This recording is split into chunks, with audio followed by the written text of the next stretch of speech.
So in this video, we're going to cover how to handle returns and issue refunds in the Square Register.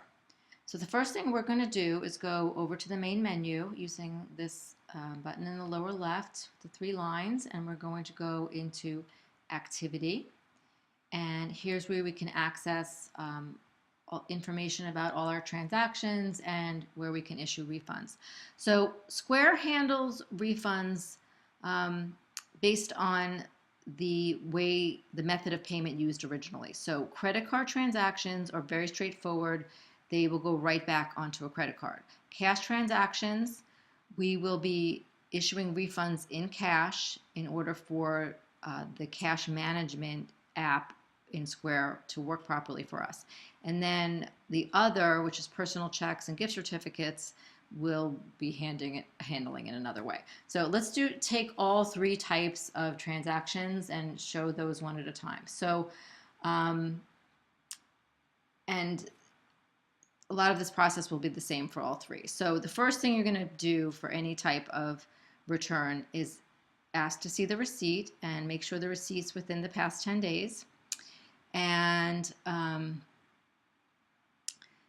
you're going to look at the receipt and look for the receipt number and check that the merchandise matches what they're returning on the receipt.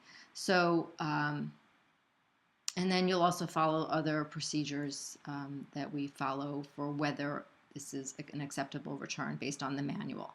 So in this case, let's start with the credit card receipt, and I'm presented with a credit card receipt, and the code on it is lowercase y, lowercase r, 05, actually it might be 05, let's see, yeah, that does not return anything up, it is YR05, and you have to get this code exactly if you're searching by code.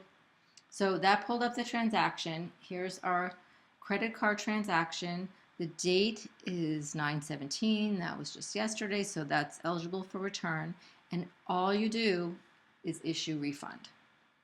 And, oh, actually, so we do that, and then this is one item. So the amount we can leave the same, where it says amount to refund. And then for every transaction, even if it is just the one item, we have to put in order to process this correctly, we have to put in the artist's name, the inventory number, and you'll hopefully have the receipt right in front of you, so this will be very straightforward, and then the price without the tax, and that's to help accounting account for the refund. And then once we've entered all that information, we hit refund, and now that is a credit card refund. You do not need to swipe the card again, just automatically will send the money back. So let's do a cash refund now. So I'm going to search for, again, I have a receipt in front of me, and the code on it is F, lowercase h, 5, and then a capital A. And I'm going to search for that. And this comes up with a transaction from September 16th. So that's also within our 10-day period. And there's two items on this receipt. Looks familiar because we have been doing the same transactions. So this is Wendy Weaver's, she wants to return Wendy Weaver's scarf. It's her inventory number 11 for $145, and she paid cash. So when we hit issue refund up at the top right, the amount to refund, this is the one time using Square where you actually have to get out a calculator. If someone is returning only one item from a multi-item purchase, you have to calculate the amount of the item plus the tax to refund. So in this case, the tax on the $145 was $8.70, and the total to be refunded. So I tap on that amount where it has the full amount, and in that place I am going to type in the amount owed the customer, which is $153.70, and then click returned goods, and under other Again, we have to put the artist's name. You could also just do the code with initials. Here, I'm going to just do that. You can just, Wendy Weaver is 802. I can just say Wendy Weaver WW. Next number would be her inventory number. And then you go put a $sign in to indicate we're going to the price. You have to enter the price, again, without the tax for accounting to help process the refund. And then we just hit refund. And we give the customer the cash. So this would be a very big cash refund, and that's one of the changes that we're having. This is going to be a very rare instance that someone would pay that much in cash and then want the refund later on, but we're going to be prepared to have more cash in the cash drawer, and for all of our members to be prepared, come with cash and small bills in case there's not enough cash in the drawer, and I'll show you how to handle that later to get reimbursed. But also be prepared, if necessary, to close up shop for a few minutes and run to an ATM machine. And if it happens at the very end of the day, you can call the member for the next day and let them know that they need to bring cash for the drawer. So, all right, so now we've done credit card return, cash return. Those are both very simple. What we're going to do next is a little more complicated but extremely rare. So what we're going to do is talk about what you would do when you're returning an item that was paid by personal check. So I'm actually just going to select this one. Let's say we searched for this. I know this was a transaction paid by personal check.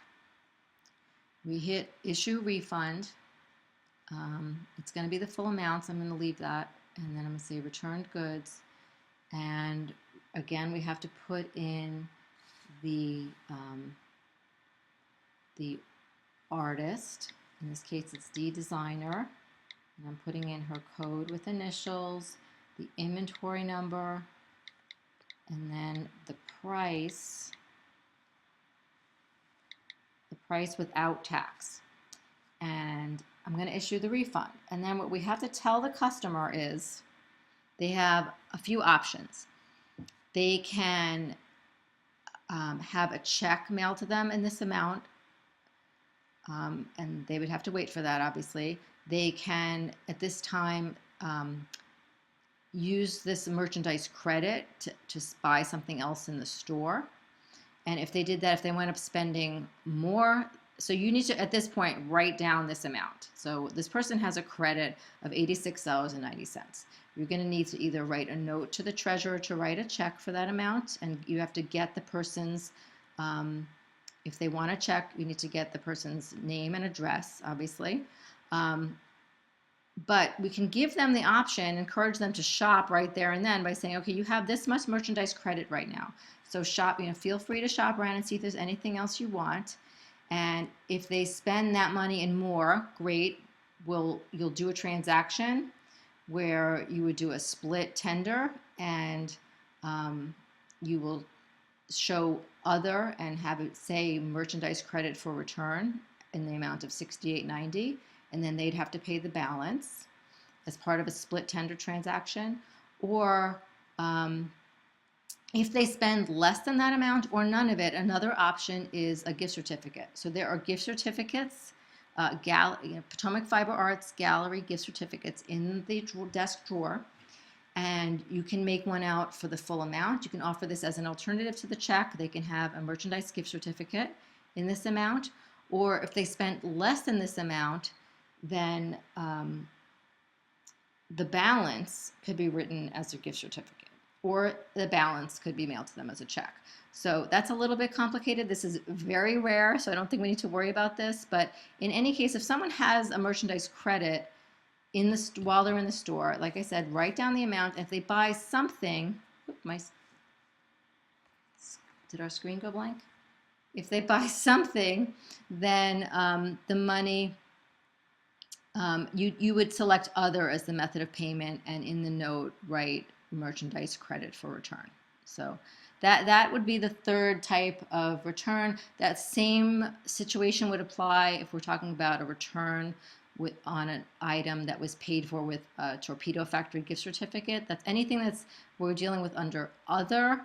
We're going to either have a check mailed by the treasurer or give them a gift certificate or let them just spend the money right there and then. So, that's a little complicated. It's a rare situation, but that's how we're handling it. And that is how you do returns in the Square Register. Basically, you can look up any transaction going back a few weeks. So our 10 days it's easy to look up by the receipt number. Or if it's just from earlier that day or the day before, you can scroll down and see if you can find it that way, and then just match up the receipt number to make sure you found the right transaction.